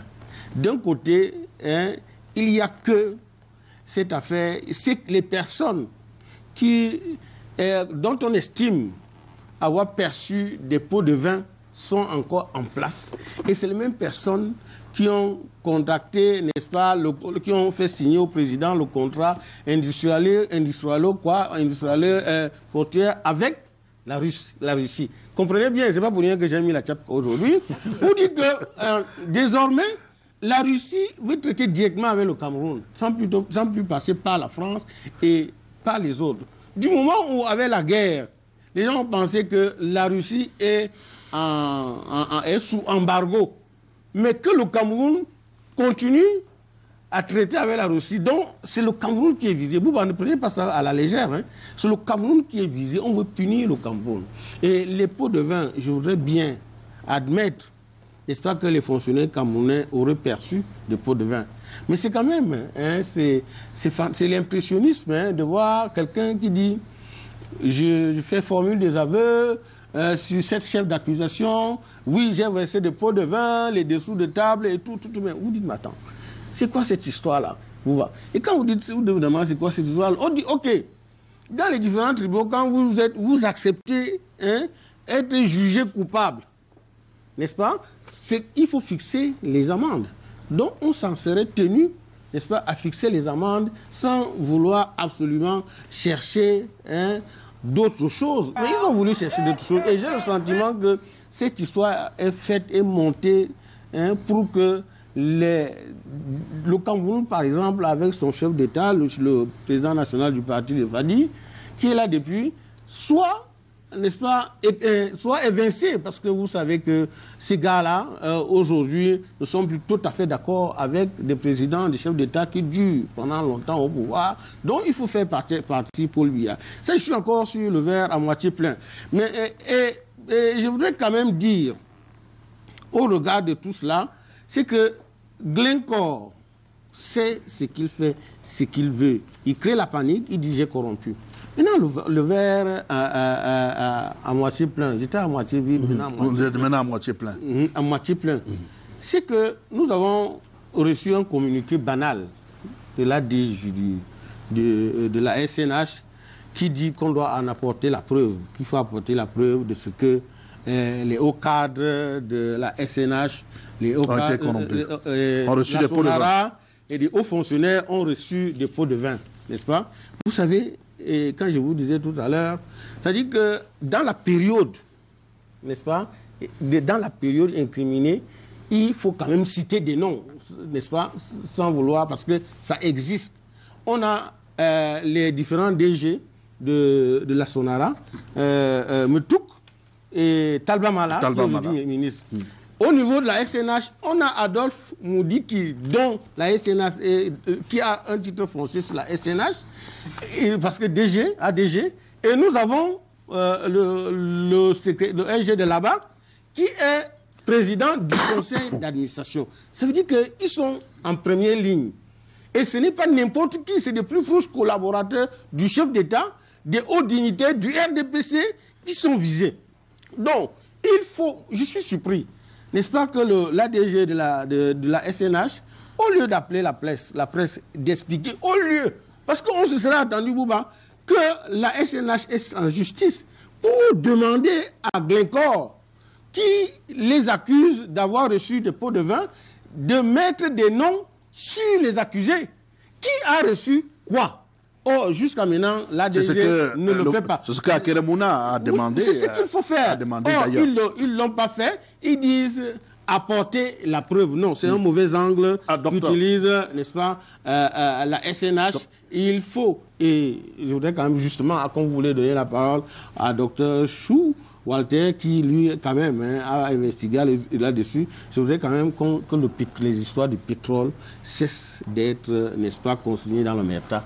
Il faudrait quand même que les Camerounais, qui sont aussi propriétaires de tous ces puits de pétrole, soient, j'ai envie de dire, qu'ils connaissent, qu'ils sachent de quoi il en retourne.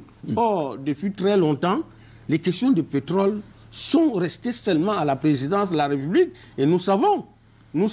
Bouba, ne l'oubliez jamais, qu'il y a des ministres, le ministre d'État, Maraf est en prison à cause de cette histoire où on dit que la SNH avait transféré de l'argent sur haute instruction du ministre Mvabo Boutou, alors président des Finances. Aujourd'hui, Maraf est allé en prison parce qu'on estime que c'est lui qui avait donné les instructions pour le BBG, même pour l'Albatros. Il y a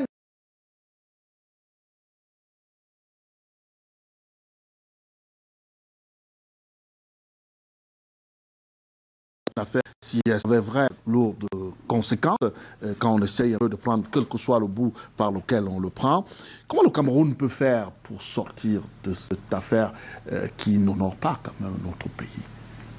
Oui, avant d'y arriver, permettez-moi un peu là de revenir sur cet aspect de corruption.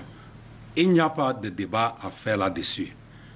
Un monsieur vous dit qu'entre 2007 et 2018, à travers le chef de division des affaires criminelles du FBI américain, a pratiqué la corruption en RDC, au Cameroun, au Nigérian et en Guinée équatoriale. Et de 2016 à 2018, à travers CashDex à Londres, CashDex en Berne en Suisse, a versé 13 milliards, plus 7 milliards de procédures. Maintenant, c'est Glencore, c'est lui. Parce que l'entreprise, ce n'est pas l'entreprise qui a payé au Cameroun. C'est à travers ces deux entreprises nigériennes qui jouent le rôle d'intermédiaire, et maintenant à travers CashDex. Glencore déclare publiquement qu'il a donné les pots de vin. Et le chef de division des affaires criminelles a les noms. C'est quelqu'un qui se lève au Cameroun pour dire que non, je n'ai pas volé. Mais on est où là? Nous ne sommes pas encore au tribunal. Vous devez vous taire, monsieur. Et maintenant, ça me motive. Moi, je vais aider le gouvernement. Ça va motiver le gouvernement à saisir de ce dossier et enclencher la procédure depuis les États-Unis. Comment on va y arriver? Le président de la République, son Excellence Port-Bian, en 18 mai 2004, a signé un décret portant la convention pour lutte contre la corruption entre le Cameroun et les États-Unis. À son article 38, qui est la convention maintenant coopération entre les institutions nationales. Article 43, coopération entre les multinationales. Article 46 et 48, qui est les répressions pour réprimer les actes de corruption des multinationales qui pratiquent. Et l'article 33 de la Constitution nous donne raison. Maintenant, la loi du 11 juillet 2018, article 6, Ça a au moins 5 principes, mais je vais me résumer en 2 principes. Le principe de l'accès à l'information par le public. Deuxième principe, contrôle et la transparence. Ça permet donc au Parlement camerounais d'utiliser l'article 33, d'enclencher la procédure au niveau du Parlement, en coopération avec qui? Avec le chef de division des affaires criminelles aux États-Unis, M. Luxi Keda. Et là, les États-Unis sont prêts à coopérer avec le Cameroun. Je chute avec mon cher aîné, Soulé, qui est mon grand frère, qui m'inspire beaucoup. Vous dites que ceux qui ont pris les pots de vin sont encore en fonction. Je voudrais vous dire que... Je n'ai pas dit qu'ils sont en fonction, ceux qui sont incriminés. Incriminés. Voilà. Je n'ai pas dit de façon péremptoire qu'ils ont pris le peu de vin. Je n'ai pas l'information. On ne peut pas lutter contre la corruption avec ce système, sinon le système va tomber. Je vous ai dit tout à l'heure que le président de la République a été défendu en 1984 par un violent coup d'État, par des hommes qui ne sont pas dans les airs, ils sont au Cameroun, et ils sont dans le système. Et ils pratiquent la corruption qui stabilise le régime. Si vous faites de lutter contre cette corruption, le système va tomber. Valère, mais ça là, quand on voit cette affaire-là, la CONAC, la NIF, devrait aussi, normalement, se saisir de ce dossier pour que la crédibilité des institutions citées nommément soit quand même aussi rétablie.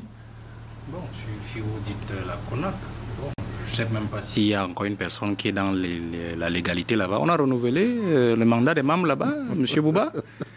Bon, je ne sais pas. En attendant que le président... Bon, vous comprenez que des gens qui sont déjà... Les gens qui sont déjà hors mandat, vous voulez qu'ils fassent trop de bruit pour se faire remarquer, qu'on se souvienne qu'ils ne doivent même plus être là où ils sont, M. Bouba?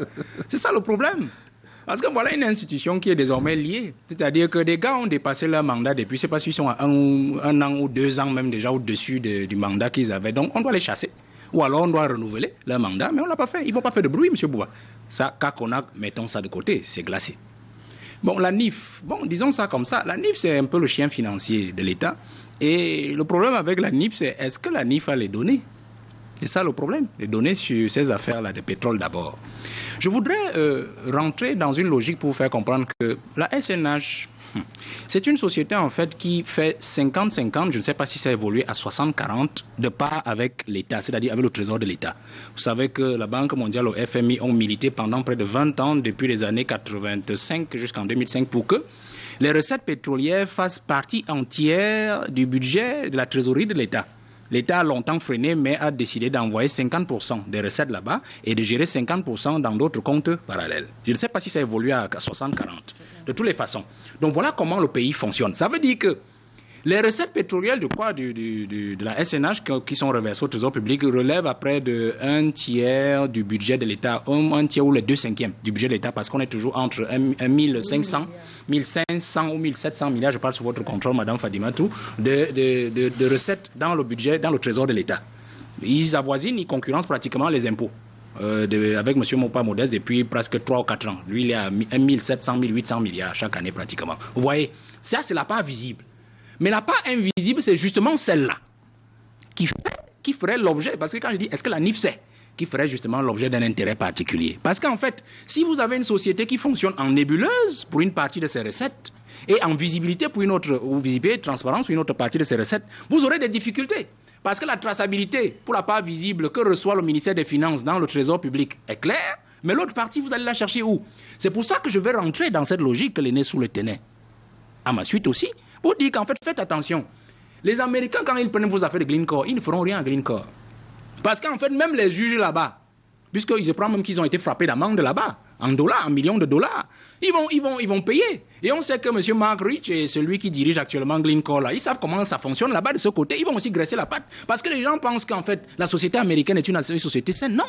La corruption aux États-Unis s'appelle lobbying. C'est-à-dire que quand vous corrompez quelqu'un pour avoir un service, on dit que vous faites du lobbying. C'est chez nous qu'on a voulu faire comprendre que donner de l'argent à quelqu'un pour qu'il fasse quelque chose est réprimandable. C'est un acte de corruption parce que c'est un nom tellement qui sonne bien aux oreilles. Voilà le véritable souci. Ça veut dire quoi? Vous parlez de nos députés là. J'ai été surpris que le député du SDF, en une seule nuit, a pondu une lettre au président de l'Assemblée en une seule nuit, pour lui dire on engage une enquête parlementaire sur Glencore. Il a lu les affaires de Douala là, sur les indemnisations. Il n'a pas engagé une enquête parlementaire. Hein. Il n'a pas fait pondu de lettre au président. Voilà les affaires de Kribi dont parlait le grand frère Soulé. Il ne parle pas d'enquête parlementaire. Pour dire quoi? Pour dire qu'effectivement, il faut une enquête parlementaire pour savoir à Douala pourquoi est-ce qu'on exproprie les populations sur des affaires aussi bizarres. Vous comprenez? Pourquoi l'affaire du pétrole l'intéresse tant? L'odeur du pétrole l'intéresse tant? Vous comprenez qu'en fait, ils ont compris que, comme Mark Rich et Glencore, c'est des sérieux corrompus qui donnent de l'argent à tout va, engager une enquête parlementaire va aussi faire qu'eux aussi aient part au gâteau. Mais je crois que notre père qui est là-bas, à la SNH, a coupé l'herbe sous le pied avec ce communiqué. En fait, le but du communiqué de la SNH n'est même pas de dire que nous ne sommes pas coupables. Le but du communiqué est de vous dire en fait que les affaires de pétrole ne vous concernent pas. Ça ne vous concerne pas. Nous savons comment nous gérons cette affaire-là. Elles sont beaucoup plus complexes et beaucoup plus politiques que vous ne le pensez.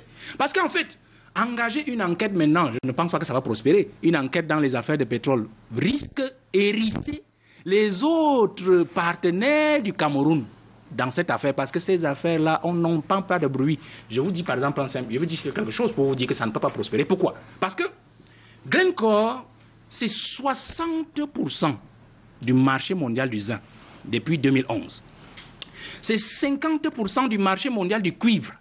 C'est-à-dire que cette seule entreprise, tout le marché du cuivre, elle est au cœur de 50% des parts de marché du cuivre dans le monde, des transactions sur le cuivre. C'est 30 à 38% du marché de l'aluminium dans le monde. Glencore, c'est 10% du grain mondial, c'est-à-dire le blé, tout ce qui peut circuler dans le monde entier. Il contrôle. Glencore, tenez-vous tranquille, c'est au moins 45% du plomb, c'est-à-dire ce métal qui sert à la fabrication des batteries, du nucléaire, des balles, et des fusils et tout ce que vous pouvez imaginer. Donc vous comprenez que hérisser Glencore, vous pouvez vous retrouver à gripper le marché mondial ou du moins l'offre et la demande pétrolière de notre pays à l'extérieur, parce que c'est des entreprises qui fonctionnent en réseau. Vous comprenez ce que je suis en train de dire? Parce que vous avez par exemple une entreprise que j'ai citée, Perenco. Perenco qui est une entreprise franco-suisse ou franco-anglaise. Franco-anglaise, je crois, quelque chose comme ça. C'est des entreprises qui fonctionnent en réseau. Ce que vous faites à Glencore aujourd'hui, sachez que les autres peuvent se gripper et vous empêcher par exemple soit d'avoir des partenaires ou des traders à l'international, soit alors tout simplement vous amener dans d'autres terrains qui vont vous faire perdre de l'argent. Donc, l'affaire doit être gérée de manière minutieuse et de façon prudente par l'État. Parce que c'est davantage une affaire éminemment politique plutôt qu'une affaire de simple commerce ou de simple business. Alors, Soulé, on peut se retrouver dans une affaire de pétard mouillé à la fin, à écouter les uns les autres, l'arroseur arrosé? L'arroseur, c'est qui? Et l'arrosé, qui? Je vous ai dit de faire très attention. C'est vrai que la corruption est devenue une pandémie. Vous vous souvenez qu'il y a quelqu'un, lorsqu'elle frappait le Cameroun au cœur, c'est-à-dire la corruption, il avait dit il avait demandé où sont les preuves. Vous vous souvenez aussi qu'il y a un DG de regretté mémoire qui avait dit pour les histoires du pétrole, il ne rencontre qu'au président de la République. Ça veut dire que ça a suivi. Vous pensez que le vieux maudit qui va lui demander les comptes? Le ministre des Finances? Est-ce que vous savez que même la préparation du budget qui s'ouvre, qui commence mardi, personne ne saura à date qu'est-ce que ça représente la part du pétrole pour la préparation de ce budget? Puisque personne ne peut demander une orientation, personne ne peut rien demander. Donc ça, c'est la première chose. La deuxième chose, Bouba, je voudrais vous dire que quand une multinationale comme Glencore dit « nous allons être jugés coupables », les avocats ont d'abord travaillé pour savoir si nous jugeons coupables. Nous sommes jugés. Nous sommes jugés coupables. Ça quelles sont les pénalités, quelles sont les amendes à payer? On vous dit vous payez tel nombre de dollars. Et pour Glencore, c'est des pipis de chat. Ils payent. La question de fond qui est centrale, c'est que après avoir accepté payer, qui a décidé de bruiter l'affaire? Qui a décidé, n'est-ce pas, d'indexer, d'épingler les pays concernés? Et pour quel résultat? C'est extrêmement important cette question. Ne fuyez pas vite avec votre doigt, Bouba. C'est extrêmement important. Permettez-moi de finir. C'est important d'autant plus que le pouvoir du Cameroun est l'un de ceux qui est visé à tout moment. Il faut châtier le Cameroun qui a pris sur lui, n'est-ce pas, de se mettre, enfin, de se foutre de la France, des Américains et des autres, pour signer des choses avec la Russie sous embargo international. Bouba, c'est extrêmement important. Si vous n'avez pas compris ça, vous n'avez rien compris. Maintenant, je suis d'accord avec Valère que les enquêtes parlementaires ne doivent pas être seulement pour des sujets qui parfois, n'est-ce pas, ont le sexe des anges. Il faut commencer par les sujets de société. Tout à l'heure, on vous a parlé des déguerpis à Douala. Comment des familles se retrouvent dans la rue alors que, c'est-à-dire que chassés de leur terre, dont elles n'ont plus droit à la terre. Je viens de vous faire part de la menace de soulèvement qui se prépare à Kribi parce qu'un préfet a décidé de manière unilatérale de spolier, n'est-ce pas, les indemnisations qui ont été, n'est-ce pas, rassemblées pour le besoin des populations qui ont perdu leurs droits, les droits fonciers, qui ont perdu leurs biens et qui ont attendu depuis très longtemps. Et vous venez, vous dites que vous allez payer, n'est-ce pas, le partiel au lieu de payer la totale. Que dira, je finis par là, que dira un habitant qui vit à Kribi premier, qui a reçu sa totalité au terme d'indemnisation, à celui qui a Kribi troisième, et dont on s'apprête à lui donner simplement le partiel. Okay. Ce n'est pas normal. Ok, d'accord, c'est pas normal. Ce problème de Kribi vous tient vraiment à cœur. Oui. Vous êtes revenu encore une fois là-dessus. Et je voulais quand même qu'on sorte sur la question de Glencore pour dire que c'est vrai que le pétrole, c'est toujours l'or noir, et vous avez si bien fait de le dire que c'est sombre, comme on le sait déjà. In fine, on ne doit pas voir cette affaire au-delà, on ne doit pas seulement voir cette affaire au niveau de la corruption, il faut aller au-delà. Tout à fait, il faut aller au-delà. Tout ce qui se passe en ce moment dans le monde entier nous amène à croire que forcément le regard sera tourné vers nos matières premières. En conséquence, beaucoup s'y intéresseront. À qui donc revient le profit en la matière? Je dirais tout simplement que le Cameroun sache en profiter, parce qu'il est temps peut-être de remettre les contrats sur la table et pouvoir bien les ficeler pour en bénéficier. C'est vrai, les Américains sont aujourd'hui coincés par la crise, la guerre en Ukraine avec la Russie et même l'Europe. Est-ce que ce ne serait pas une occasion de venir au Cameroun pour revoir aussi leur approvisionnement en pétrole? On ne sait jamais. Notons que la Sonera ne fait que dans la raffinerie du pétrole brut. Ça veut dire que notre pétrole, nous ne pouvons pas l'exploiter nous-mêmes. Il faille peut-être... Le contrat avec les Russes, c'est l'exploitation totale. Et c'est ça qui gêne les Américains. Fadimatou. C'est-à-dire que les Russes disent que vraiment cette histoire où il fallait passer par des... Nous exploitons totalement. Et ce n'est plus une histoire seulement du brut. C'est ça qui pose davantage, n'est-ce pas, justement, c'est pour ça que, oui, justement, c'est pour ça qu'il faut vraiment renégocier les choses pour que ça soit au profit de l'État du Cameroun et non au profit des autres. Nous avons assez longtemps laissé nos matières premières nous échapper, peut-être, ou bien garder pour les moments difficiles comme ceux qui sont annoncés. Et nous pensons qu'il est temps peut-être pour le gouvernement de bien ficeler les choses. Alors, Valère Bessala, il y a Didier de Lara dans le Mayokani qui dit qu'il aimerait vous voir de plus en plus sur Canal Presse, au besoin chercher à signer un contrat avec Canal 2. Il y a également Djana qui dit qu'il est content de vous revoir sur ce plateau après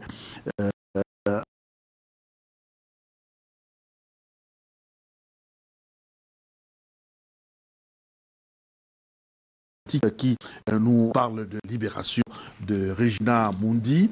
Nous allons vous poser non seulement le film de son enlèvement et puis son retour avec grâce aux efforts de nos forces armées, notamment la force spéciale, le BIR bataillon d'intervention rapide. On regarde ces éléments que nous propose d'abord Junior Hossein sur le film, ensuite Lille Piédiou.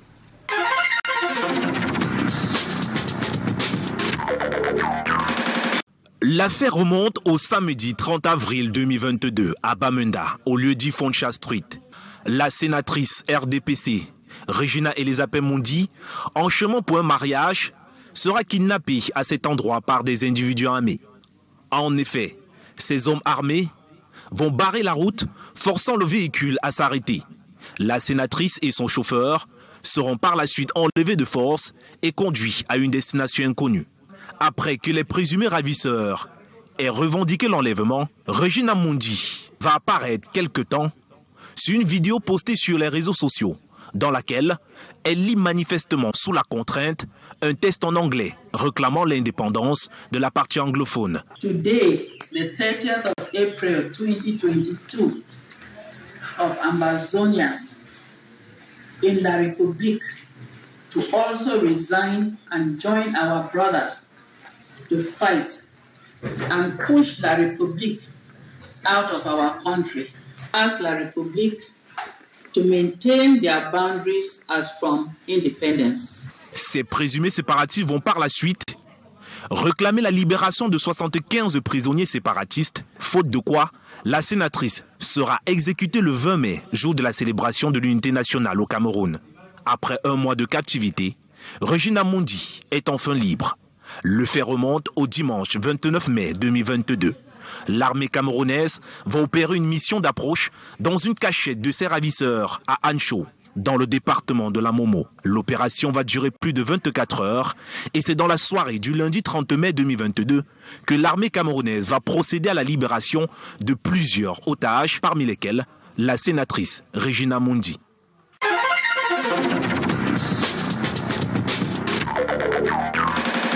L'affaire remonte au samedi 30 avril 2022 à Bamenda, au lieu-dit Foncha.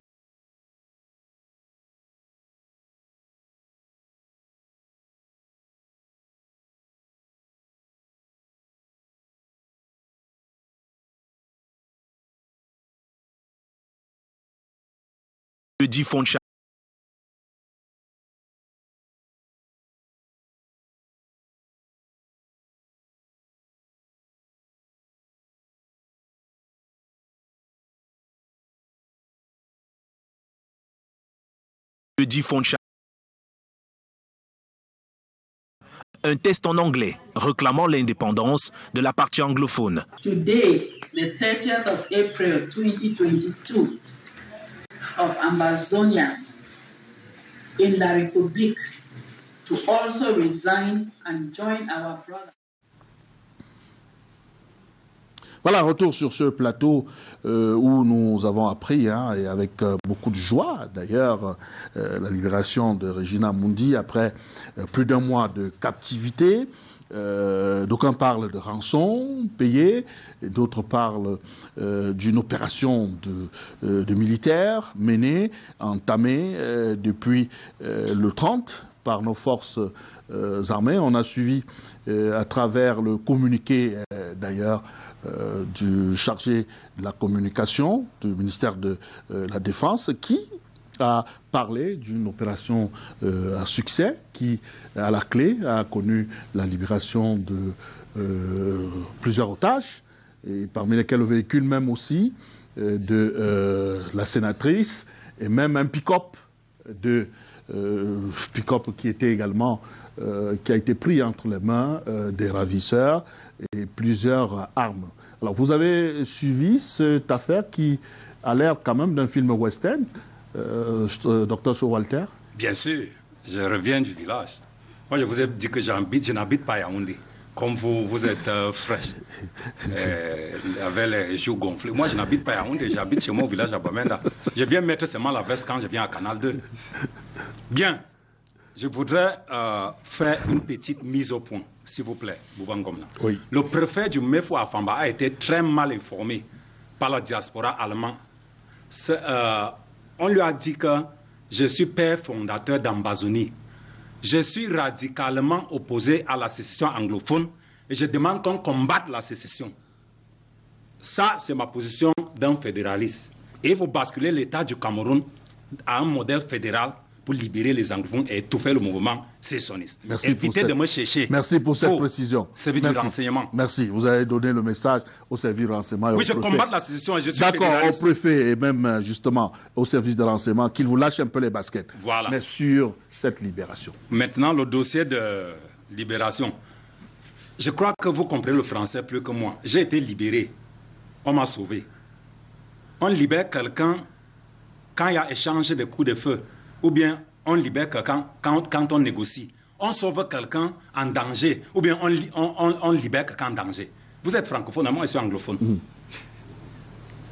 Suivez mon regard. Cette libération voudrait dire qu'on a négocié. Sauver voudrait dire qu'elle était en danger. Donc il y a eu échange de tirs bien nourris. Et il y a eu des blessés qu'on n'a pas vus. Un pick-up libéré aussi qu'on n'a pas vu. Les 10 neutralisés d'Ambazoniens qu'on n'a pas vu. d'Ambabois qu'on n'a pas vu. Et tout ça m'amène à poser, à s'interroger sur beaucoup d'éléments qui me donnent raison que cette affaire est très beau pour être vrai. Et quelqu'un m'a demandé de le citer, je l'ai eu au téléphone. Il m'a dit, Docteur Success Congo m'a demandé de le citer à l'antenne de Canal 2, Canal Presse.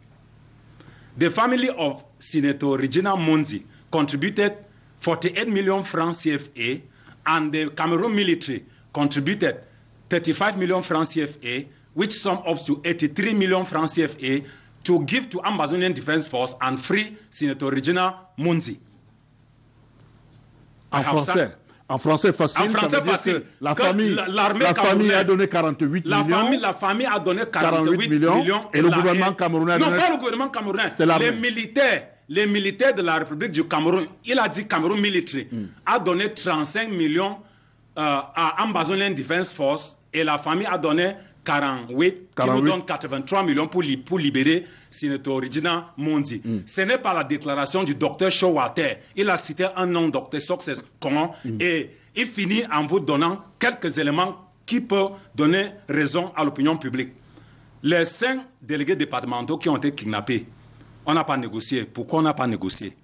Le vice-président House of Chiefs de l'Assemblée régionale du Nord-Ouest est toujours en captivité depuis plusieurs mois. Pourquoi on n'a pas négocié? Il y a d'autres personnalités de la République qui ont été kidnappées qu'on n'a pas négocié. Maintenant, le film de la libération de la sénatrice Regina Mundi, ce n'est rien d'autre qu'un film de Nollywood. Parce que les images commencent à l'aéroport de Bafout, dans le Momo. Et pour finir définitivement, le Ambazonian Defense Force nous a démontré, nous les anglophones, qui ne sont pas là pour libérer le pays virtuel d'Ambazonie, qu'on avait supprimé l'État fédéral en 1972 et ils ont pris les armes. Moi, particulièrement, élite du Nord-Ouest, je vais m'associer à mes frères du village qui sont derrière moi massivement pour dénoncer le Ambazonian Defense Force de cesser de nous manipuler. Et je demande au président de la République de sortir ce décret dont ses collaborateurs l'ont caché pour gérer la crise anglophone. Alors, voilà, mais ça là, déclaration qui nous laisse un peu pantois quand on écoute cette affaire. Au départ, on croyait que c'était une opération militaire, parce qu'on en parle d'échange dans le communiqué, du moins, du responsable de la communication, échange nourri de tirs entre les forces ambazoniennes et les forces armées camerounaises. Et à la clé, on parle également du butin récupéré, on parle des prisonniers qui ont été arrêtés, mais Showalter dit qu'on n'a jamais vu ces prisonniers, qu'il n'y a pas eu des personnes tuées lors des échanges. Ça pose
choses de l'armée.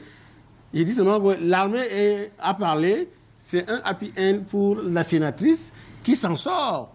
Même si Dr Walter Shaw dit qu'il y a eu quand même 83 millions, c'est beaucoup. Mais je voudrais quand même dire une chose, Bouba, si vous permettez. Je voudrais lancer le cri de cœur pour ce qui est des autres. Walter a parlé des 5 délégués. Parmi les 5 délégués, il y a un que je connaissais bien, qui a épousé une nièce éloignée. J'ai dit, je le connaissais bien parce que dans un mouvement où je suis président, il était mon secrétaire général avant d'aller, n'est-ce pas, d'être affecté comme délégué départemental là-bas. Mbida Armand, pour ne pas le nommer. Mais vous savez, quand chaque fois je dois répondre aux questions de ses enfants, de son épouse, je dis bien que je les connais bien, que papa et vous savez ce que ça donne. Bouba, laissez-moi parler.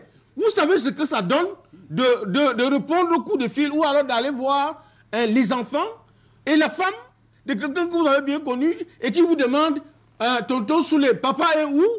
Vous savez ce que ça dit et c'est depuis très longtemps. Pourquoi on ne communique pas dessus? Bouba, question première. Deuxièmement, s'ils ont été tués, pourquoi on ne le dit pas et que la famille fasse le deuil et qu'on dise ok, ils sont perdus? Pourquoi le deux poids, deux mesures pour la sénatrice? On fait ce qu'on a fait pour les autres, blackout total. Est-ce que ça veut dire qu'on est toujours dans la morale de La Fontaine qui disait que selon que vous êtes puissant ou selon que vous êtes noir ou alors je disais selon que vous êtes puissant ou faible, les jugements de cour ou alors les jugements de notre armée, les jugements de notre autorité vous rendront, n'est-ce pas, j'ai envie de dire, fort ou misérable. Bouba, ça touche, je suis, comme vous voyez, énervé, ce qui n'est pas souvent le cas, c'est de savoir qu'une sénatrice qui gagne assez d'argent, on contribue, n'est-ce pas? Et il faut déjà savoir, c'est qui ont passé les valises, qu'est-ce qu'ils ont pris et qu'est-ce qu'ils ont présenté. Et pour les autres, il n'y a rien. Blackout. Il faut qu'on condamne cela. Et il faut qu'on le martèle. Oui. Et il faut qu'on dédie, il faut qu'on dédie cette émission à tous ceux qui ont disparu au Nozo. Permettez, s'il vous plaît, qu'on dédie cette émission à tous ceux qui ont disparu au Nozo, qui ont été enlevés et pour qui le pouvoir gouvernant, n'est-ce pas, central, n'est-ce pas, adopte un mutisme suspect et un mutisme vous voyez que je ne vous ai pas coupé malgré votre colère. Vous n'allez pas exagérer. Eh bien. Oui, d'accord, vous n'allez pas aussi. J'ai chuté, vous n'allez pas exagérer. À votre suite, j'ajoute également qu'il y a le président de la Common Chief of House qui est aussi introuvable, tout comme le chauffeur de la sénatrice, parce qu'on ne parle pas du chauffeur qui a été enlevé avec la sénatrice, parce que lui, il n'a pas été libéré. Voilà. Donc il y a des gens également qui sont, on ne connaît pas leur position. C'est pour dire que je suis avec vous. Merci. On va dans la même direction. Merci. Alors finalement, quand même, il faut saluer les prouesses de l'armée. Malgré cette insécurité dans cette zone, l'armée réussit quand même à pacifier la zone. Oui, il faut saluer quand même ces prouesses de l'armée, comme on le dit. Parler du Nozo relève d'un sentiment un peu... nous nous emportons tous dans le sentiment. Et c'est difficile pour nous autres, parce que ce sont nos familles, ce sont nos frères, Et là, l'insécurité dans le nord-ouest s'est installée durablement comme un entrepreneuriat de crise, de crimes alimentés. Et leur modus operandi, bien les enlèvements et autres, l'armée est parfois débordée. Mais ce n'est pas une guerre en tant que telle.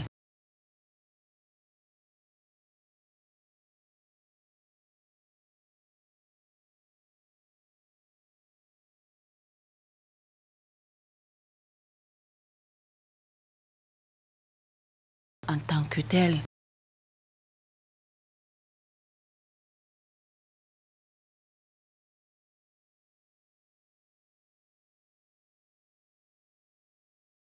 Je ne pense pas que ces gens soient définitivement ou bien soient morts, quoi.